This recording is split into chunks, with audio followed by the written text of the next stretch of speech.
Hello বন্ধুরা, তোমরা কেমন আছো? আশা করি তোমরা ভালো আছো। তো আমার শরীরটা খারাপ ছিল বলে আমি অনেক দিন ভিডিও দিতে পারিনি। এটা শিবরাত্রির আগের দিন আমরা সবাই মিলে একটু নিরামিষ খাচ্ছিলাম। আতপ চালের ভাত খেতে হয়, তো ওর জন্য এখানে আমরা অনেক কিছু সিদ্ধ দিয়ে সবাই মিলে খাচ্ছি। তো চলো তারপরের দিন পুজো আমরা কিভাবে করি তো তোমাদেরকে দেখাই।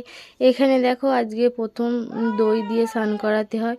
তো এখানে সবাই দই দিয়ে স্নান করাচ্ছে, তো আমি গেছি এক এক করে। অনেকেই লাইন দিয়ে সবাই মিলে গিয়েছিল, তো এখানে আমি গিয়ে দই দিয়ে ভালো করে ঠাকুরের মাথায় দিয়ে নিয়েছি। দিয়ে এখানে হচ্ছে কি মালা দিতে হবে, তো একটু প্রণাম করে ঠাকুরকে মালাটা দিয়ে নিচ্ছি। আর শিব ঠাকুরটা দেখেছো কত বড়, বিশাল বড় শিবলিঙ্গ।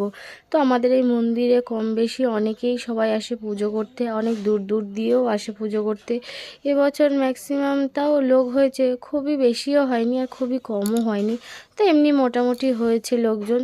তো এখানে আমি ফল দিয়ে নিচ্ছি, তারপরে সুপ্রিয়া কাকি গেছে। তো এরকম এক এক করে সবাই যাচ্ছিল, ঠাকুরকে পুজো দিচ্ছে। এবং আমরা বাড়ির শিব ঠাকুরগুলোকেও নিয়ে গেছি, ওখানে নিয়ে গিয়ে পুজো দিচ্ছিলাম।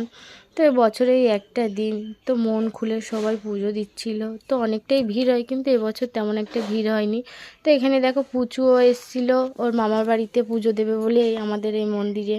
তো দেখো এই যে কারা কারা এসে তোমাদেরকে একটু দেখাই বন্ধুরা। তো ভিডিওটা যদি ভালো লাগে